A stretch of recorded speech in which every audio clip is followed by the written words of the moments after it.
Welcome to another episode of Legion Elite Motorsports. I'm your host, Isaiah. And today we're going to knock out a power steering pump and a blow-off valve. But before we get in, I just want to wish everybody a Merry Christmas. Dropping this video on this special day. So let's dive in now. Wow, jumping right in. I almost forgot to record. My bad, guys, my bad.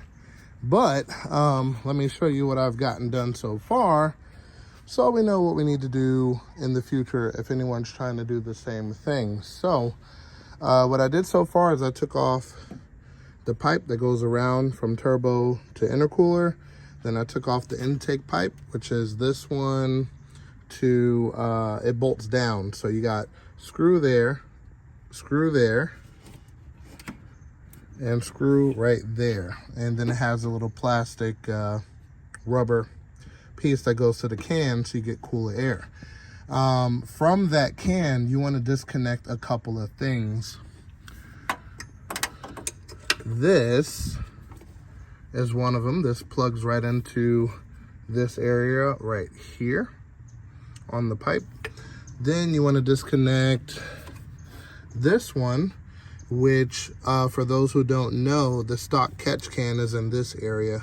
I'm going to show you guys that in a second. This returns back to the oil pan, so it's very important not to leave this disconnected, otherwise you could have backup flow. Normally it doesn't happen, but if it does, you'll know why. So backup flow here, and then I believe this hose here is connected to these lines.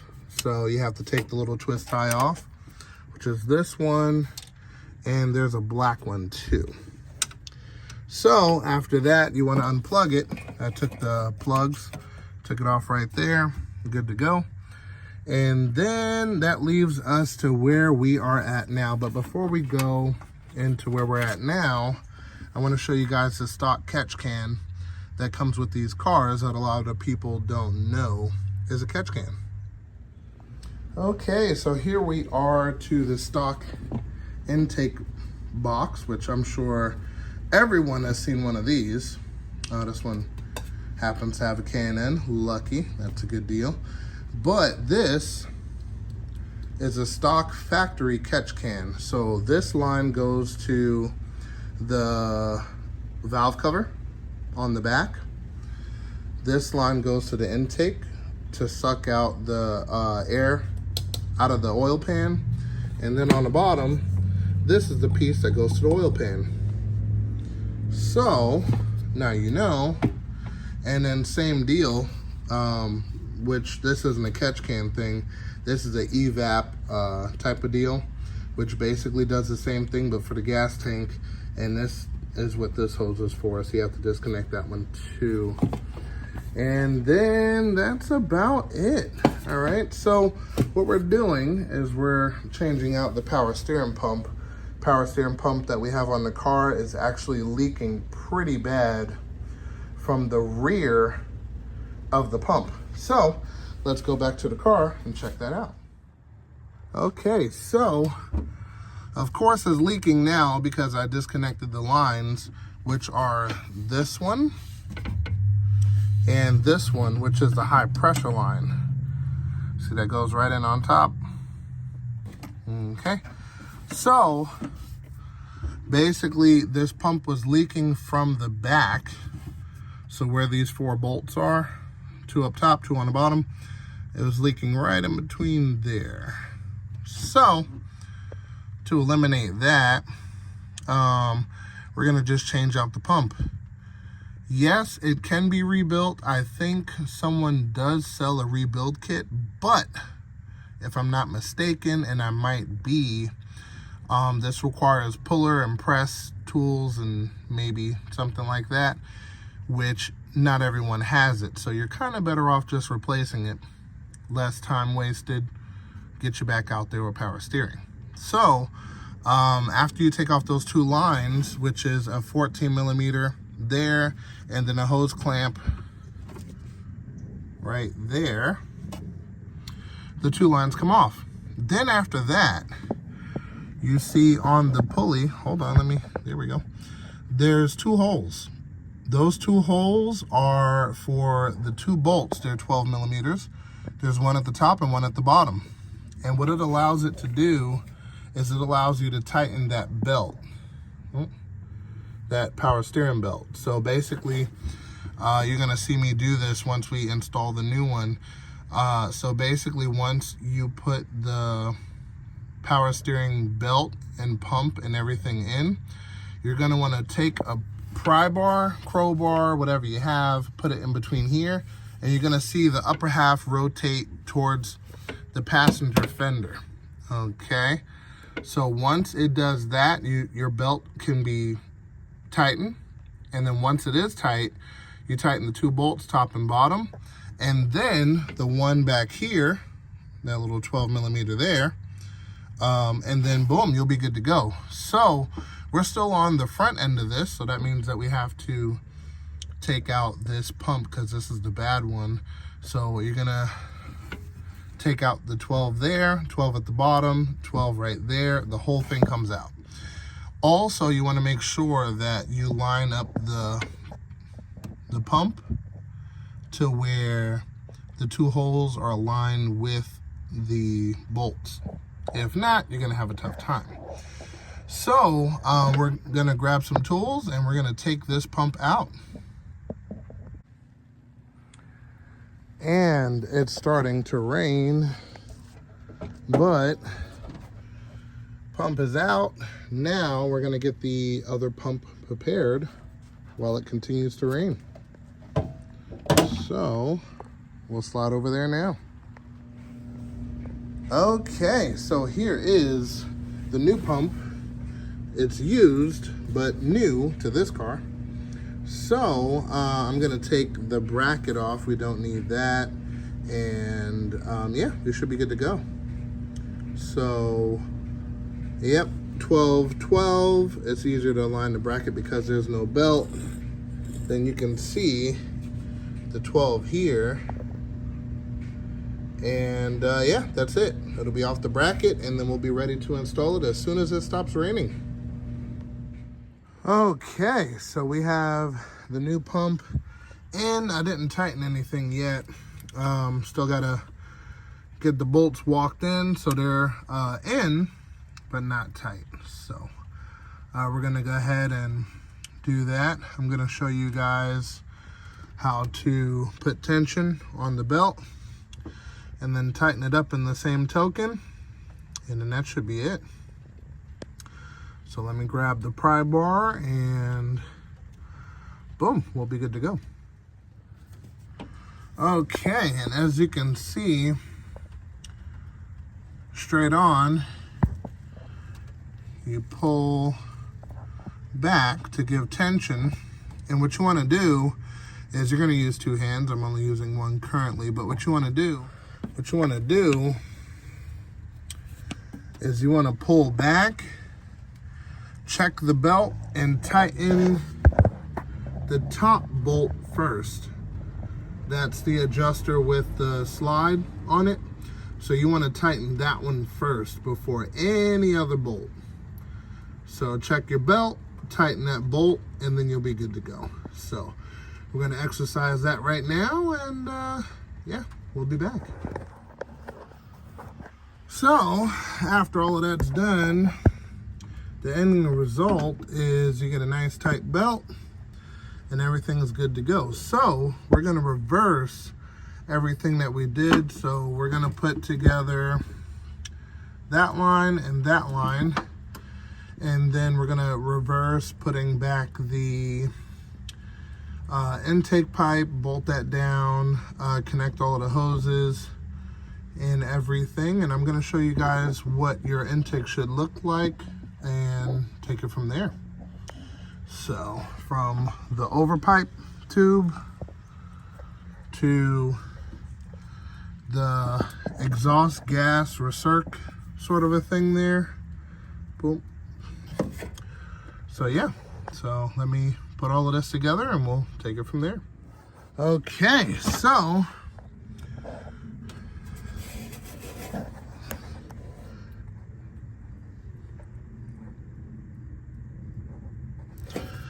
Let's see if you could see it.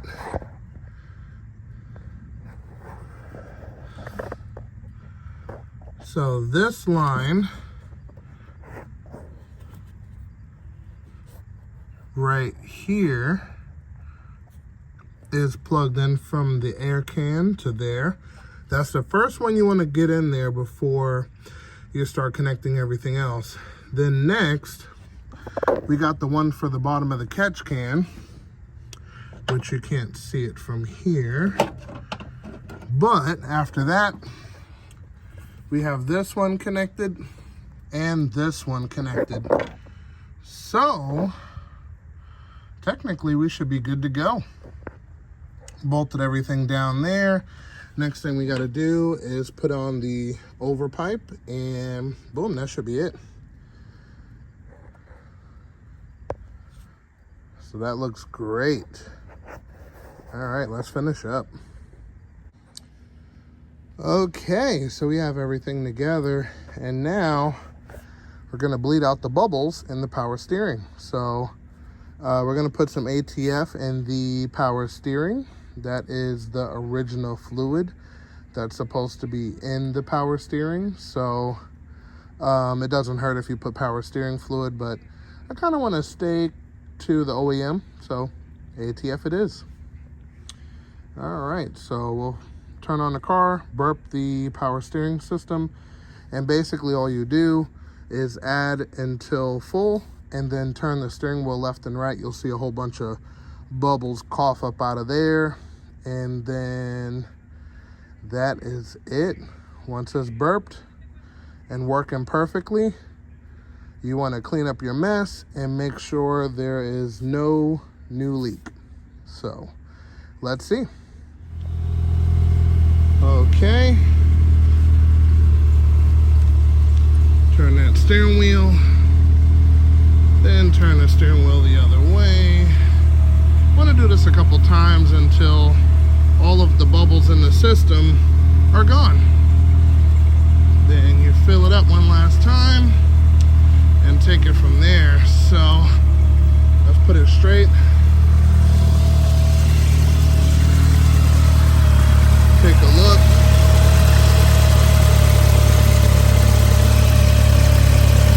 Looking pretty decent. I took the strainer out. So all you do to take that out is your finger like that, comes right out. So you gotta put more power steering fluid in it, ATF, and we should be good.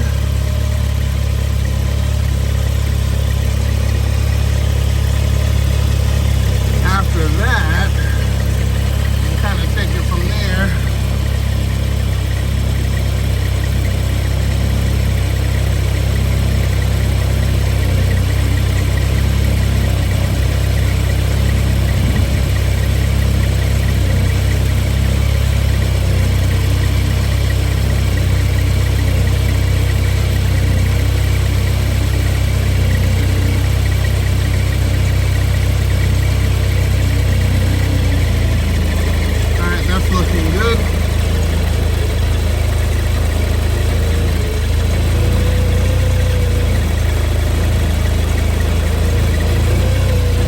Check with the level.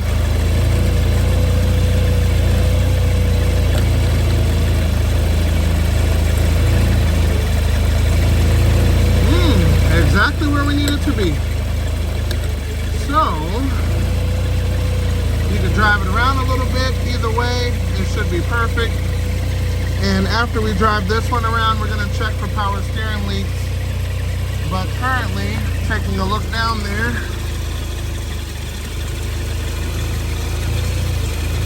everything is tight and right. So we're gonna call it a win with the power steering. Okay, so next thing, we ended up putting a blow-off valve on this car and everything. So we took the piece that was here covering this hole, opened it, took that piece and pretty much threw it away. And this piece here comes with a pretty much a little clamp that goes there, and once you put that together, boom, you're good to go. So as far as vacuuming, which is a very important question, so this HKS super sequential blow-off valve actually goes to the bottom port. So everybody's accustomed to these 3 ports right here, but if you look below that, let's see if we can see it right here, right there. That is the 3rd port. Let me see if I can get a better shot. That guy, oh, it's hiding. Let's see. There we go. That guy right there. So these are the only 4 ports on the back side of the intake manifold. So if you ever get lost, you can check your 3 below the 3. So below those 3 is 1. Let's see if I could, not really, but trust me, there's a vacuum line down there. So the vacuum line down there at the bottom is called a high vacuum port.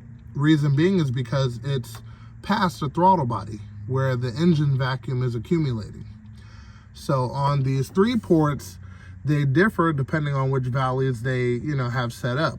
But that port right there at the bottom goes up and all the way to the other side to supply everything over there with vacuum, including everything over here with vacuum. You see that unit there?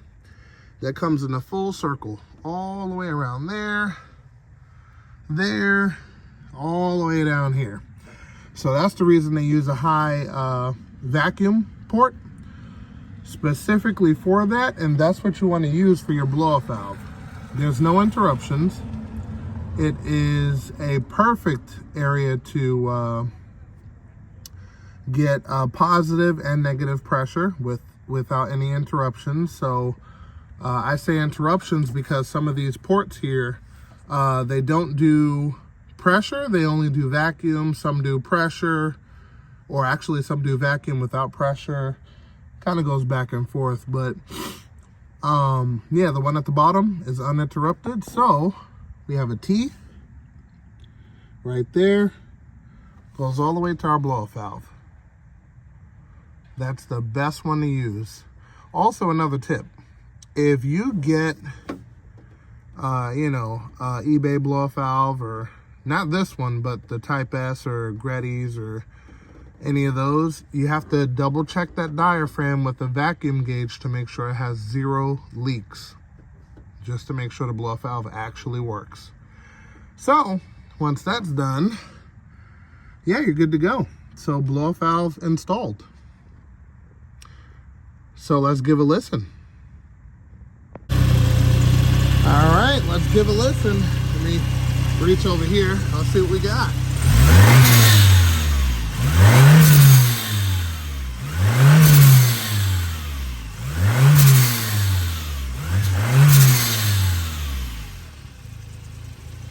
So that's perfect. All right. I think we are completely done with that. And I think we're clear to call it. And with that being said, we're going to call it an episode right there. I hope you guys find this helpful in some way, shape, or form. If you're new here and enjoyed the video, definitely consider subscribing and hitting that bell icon for updated notifications. Until then, remember guys, knowledge is power. I will see you guys next time.